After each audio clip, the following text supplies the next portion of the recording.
Salut tout le monde, c'est Coach Sharaf, votre préparateur technique Fin Football. Bienvenue dans cette vidéo spéciale. C'est une vidéo vraiment spéciale et comme vous avez vu dans le titre, voilà, pour une fois, puisque j'ai pas l'habitude de faire ce genre de vidéo, je vais parler euh, des autres entraîneurs. J'ai pas l'habitude de parler de mes collègues qui sont dans le football, que ce soit des entraîneurs des clubs, que ce soit des entraîneurs qui font du spécifique, que ce soit des préparateurs physiques, etc. J'ai pas l'habitude de parler d'eux. Mais aujourd'hui, voilà, c'est spécial. Je vais un peu parler d'eux. Et surtout, je vais parler de certains, d'accord? Parce que ça fait un moment, voilà, que j'entends des trucs sur la préparation technique. Et jusqu'à maintenant, je n'ai jamais réagi sur ça. Donc là, c'est l'occasion un peu de dire ce que je pense. Parce que mon objectif avant tout, et là c'est très important, c'est de valoriser la préparation technique. D'accord? Parce que je pense qu'en France, comme je l'ai déjà dit, la préparation technique n'est pas valorisée. D'accord? Donc, n'importe qui peut parler de préparation technique, même si ce n'est pas sa spécialité. N'importe qui joue un peu au ballon ou qui est entraîneur ou voilà, il peut parler de préparation technique, parfois sans connaissance. Il faut savoir que dans le football, il y a, entre guillemets, il y a plusieurs corps de métier, si on peut parler ainsi. Hein, il y a des préparateurs physiques, c'est une spécialité. Il y a des entraîneurs qui, pour moi, ce sont les spécialistes du jeu collectif, ce sont les stratèges en jeu collectif.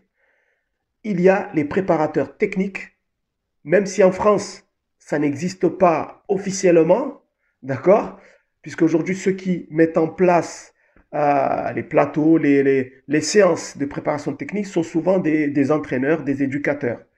Mais on ne parle pas de spécialistes en technique individuelle, par exemple. Donc, il y a la préparation technique, d'accord? Et il y a tout ce qu'on peut appeler préparation mentale, etc. Donc, ce sont des corps de métier au sein du football qui sont différents. Et aujourd'hui, le problème, c'est que comme je l'ai dit, il y a des entraîneurs qui, eux, ce sont des spécialistes du jeu collectif, qui parfois parlent avec méconnaissance de ce qu'est la préparation technique individuelle. Et ça fait un moment que j'entends cette phrase de la part de certains entraîneurs que la préparation technique, la technique, ça ne sert à rien de le faire devant des plots, parce qu'en match, on ne dribble pas des plots, mais la technique, il faut le faire directement devant des joueurs, etc.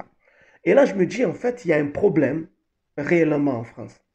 Il y a un problème. Parce qu'en réalité, pour être un spécialiste dans un domaine, pour être un coach, il faut selon moi, avoir 5 choses. La première chose, c'est le savoir-faire. La deuxième chose, c'est l'expérience. La troisième, c'est la pédagogie. La quatrième, c'est la stratégie. Et la cinquième, c'est une vision. Ça, c'est au minimum. Je pense que pour être un spécialiste dans un domaine, être un coach dans un domaine, il faut avoir ces 5 choses-là. Si on n'a pas le savoir-faire, on n'a pas l'expérience, on n'a pas la pédagogie, on n'a pas de stratégie et on n'a pas la vision, eh bien, on ne peut pas prétendre être un spécialiste dans un domaine ou être un coach dans un domaine. Et ça, c'est ce qui se passe.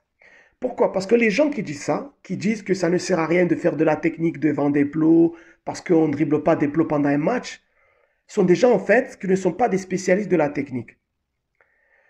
Je vous donne un exemple. Si aujourd'hui, vous allez vous inscrire dans une autre école pour apprendre à conduire, votre moniteur ne va pas vous passer la voiture avec les clés en vous disant c'est bon, tu peux prendre la voiture, allez, vas-y, prends la A7 ou la A50 et vas-y, conduis.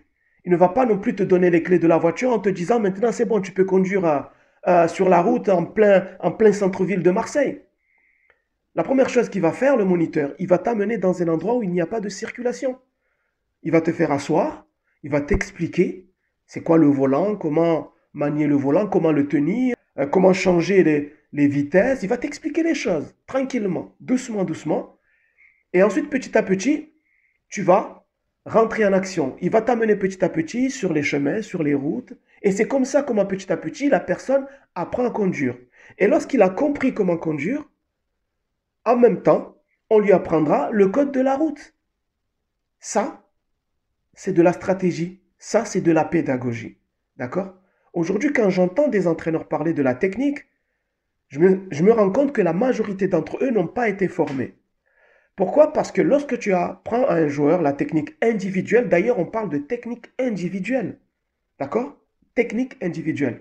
Eh bien, tu es obligé de l'extraire du jeu collectif, de le sortir du groupe, de le prendre à part et de commencer à lui apprendre c'est quoi la technique. Et la première chose qu'on apprend dans la préparation technique, ce n'est pas la maîtrise du ballon. Et ça aussi, c'est hallucinant de voir que beaucoup de personnes ne comprennent pas c'est quoi la préparation technique. La première chose qu'on apprend à un joueur, c'est la maîtrise du corps. Pourquoi c'est la maîtrise du corps? Parce que dans la technique, on parle de gestuelle, c'est la base. Dans n'importe quel exercice que tu vas donner à ton joueur, tu vas lui apprendre la bonne gestuelle. Et quand on parle de gestuelle, on parle de geste. Quand on parle de geste, on parle du corps. C'est la maîtrise du corps. Ça, c'est une base. Comme dirait l'autre, c'est basique. Pour un vrai préparateur technique qui connaît réellement son métier. Donc, tu ne vas pas prendre un joueur et de suite le faire jouer devant des joueurs. Tu es obligé de l'extraire du groupe, le mettre à côté, mettre des plots devant toi et commencer à lui apprendre la maîtrise du corps. Avec des échelles de motricité, avec des plots, etc. Parce que tant qu'il n'a pas maîtrisé son corps, d'accord, comment voulez-vous qu'il maîtrise le ballon? On maîtrise le corps pour maîtriser le ballon. Et ça, beaucoup de préparateurs techniques ne connaissent pas ça. Pourquoi? Parce qu'il n'y a pas de formateurs en préparation technique individuelle en France, où ils sont très très peu. Ils sont très très peu. Pourquoi? Parce qu'en France, on ne valorise pas la préparation technique individuelle. Donc aujourd'hui, n'importe qui peut prétendre être un préparateur technique. Et d'ailleurs, comment veux-tu dribbler un joueur si tu es incapable de dribbler un plot? Dis-moi. Ça n'a pas de sens. Bien sûr, je ne vais pas être trop long parce que je n'ai pas envie que la vidéo fasse 2 heures, mais je peux rentrer vraiment dans les détails. Donc, il faut comprendre encore une chose. C'est qu'aujourd'hui, il y a des gens qui prétendent parler de la technique sans comprendre que dans la préparation technique, il y a la préparation, le perfectionnement technique individuel et la technique appliquée. Perfectionnement technique individuel et ensuite l'application de cette technique. Et eux, ils veulent tout de suite passer à l'application de la technique avant d'avoir préparé le joueur. Parce que le football est un jeu collectif, mais c'est un jeu collectif qui est formé d'individus, d'individualité. Donc, il faut former chaque individu et ensuite le mettre dans le jeu collectif. Et là, je ne vais pas développer parce que ça va être trop long. D'accord? Et c'est ça le problème qu'on rencontre aujourd'hui, notamment en France. Moi, je parle de ce qui se passe en France puisque moi, je vis ici. Non seulement on ne forme pas les joueurs, mais en plus on ne forme pas les éducateurs. Parce qu'il y a des éducateurs qui ont besoin d'être formés, d'apprendre c'est quoi la technique individuelle, d'apprendre à corriger, de comprendre que la technique individuelle, c'est avant tout la maîtrise du corps, c'est la gestuelle avant tout. Aujourd'hui, il y a des gens, ils vont te parler de vitesse avant d'avoir parlé de gestuelle. Comment veux-tu mettre de la vitesse dans un geste que tu ne maîtrises pas? C'est impossible. C'est impossible. Pourquoi? Parce que, encore une fois, on néglige la préparation technique. On ne met pas en avant ce métier. Et pourtant, pour moi, c'est la base du football. La base de n'importe quel sport, c'est la technique. On te parlera toujours de technique. Parce que la technique, c'est la maîtrise des mouvements.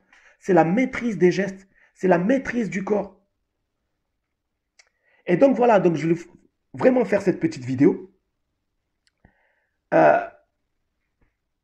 Pour dire, franchement, je suis navré de voir que aujourd'hui en France, on a tellement négligé la technique qu'aujourd'hui, on entend des gens qui sont diplômés dans le football, qui ont des diplômes qui montent jusqu'au ciel, mais lorsqu'ils te parlent de la préparation technique, tu as envie de te demander, c'est quoi le diplôme qu'il a eu? Parce qu'en réalité, le diplôme qu'ont la majorité des entraîneurs, ce sont des diplômes pour être entraîneur, pour être spécialiste du jeu collectif.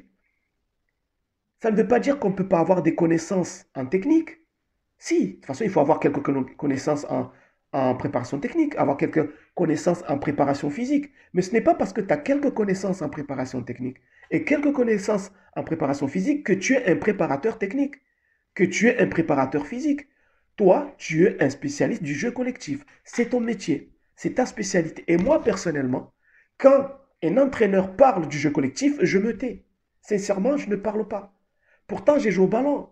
Vous savez, quand j'étais petit, euh, j'étais surclassé à Montreux-Donbonneven. Je faisais partie des meilleurs, techniquement parlant, de ma génération au niveau de la technique et au niveau de la vision du jeu. J'étais surclassé, donc je sais c'est quoi le football. J'aurais pu même aller en centre de formation. Mais bon, le destin en a décidé autrement, donc je sais c'est quoi. Je peux aujourd'hui entraîner des joueurs. Et pourtant, quand un entraîneur de football, amateur ou professionnel, parle du jeu collectif, je me tais. J'écoute parce que c'est sa spécialité. Quand un préparateur physique parle de la préparation physique, d'ailleurs, j'ai des collègues qui sont des préparateurs physiques, hein, eh bien moi je me tais. Je l'écoute, pourtant je suis footballeur. Je peux faire de la préparation physique. Je peux le faire. Mais eux, c'est leur spécialité. D'accord? Donc aujourd'hui, le problème, c'est quoi? C'est que tout le monde veut parler de préparation technique, mais sans aucune connaissance. Pourquoi? Parce que en France, c'est ça. On n'a pas été formé pour la préparation technique, et donc on ne peut pas former nos jeunes. D'accord? Donc voilà, c'était juste une petite vidéo pour parler de ce sujet, parce que j'ai pas envie que la vidéo soit trop longue.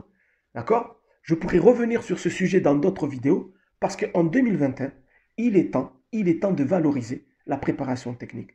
Il est temps d'enseigner à nos éducateurs, ceux qui veulent faire des séances de préparation technique, leur enseigner c'est quoi la préparation technique, comment corriger, c'est quoi les mouvements, c'est quoi la gestuelle de chaque exercice. Et surtout d'enseigner à nos joueurs. Parce qu'aujourd'hui, c'est incroyable de voir le nombre de joueurs, rien qu'en professionnel, rien qu'en Ligue 1. Je ne parle même pas de tout ce qui est CFA, tout ce qui est U19 ou je ne sais pas, tout ce qui est U13. Je parle des professionnels en Ligue 1. Les déchets techniques qui existent. Le nombre de déchets techniques en professionnel. Les joueurs qui sont aujourd'hui professionnels et qui sont incapables d'utiliser leurs pieds faibles. Mais ce n'est pas de leur faute. Ce n'est pas de leur faute. C'est parce que dans les écoles de football, on n'enseigne pas la technique fine. On n'affine pas la technique des joueurs. Il n'y a pas, j'ai l'impression qu'il n'y a pas de stratégie à ce niveau-là. Nos pépites qui rentrent dans les centres de formation ne vont pas être formées pour améliorer leur technique individuelle. Ça sera que du jeu collectif, avec quelques exercices basiques, techniques. Mais on va plus mettre l'accent sur le jeu collectif et plus l'accent sur la préparation physique. Ça n'a pas de sens. Ça n'a pas de sens. Je veux dire, aujourd'hui, il faut un peu mettre en avant la préparation technique. Avoir des spécialistes de la préparation technique, des experts en préparation technique. Certainement, aujourd'hui, il y a des éducateurs qui ont compris cela et qui essayent de mettre en place des séances techniques. Mais il faut faire la différence entre les éducateurs qui, eux, vont appliquer des méthodes qui existent dans des livres, etc., qui vont les appliquer à la lettre, et des spécialistes qui, eux, vont adapter les méthodes. Donner à chaque joueur, eh bien, une vision, des objectifs, d'accord, qui vont adapter les méthodes à chaque joueur. Ça, c'est très important. Des experts qui sont capables, voilà, voire même d'inventer, d'imaginer le joueur de demain. Parce que le joueur technique de demain ne sera pas comme le joueur technique d'aujourd'hui.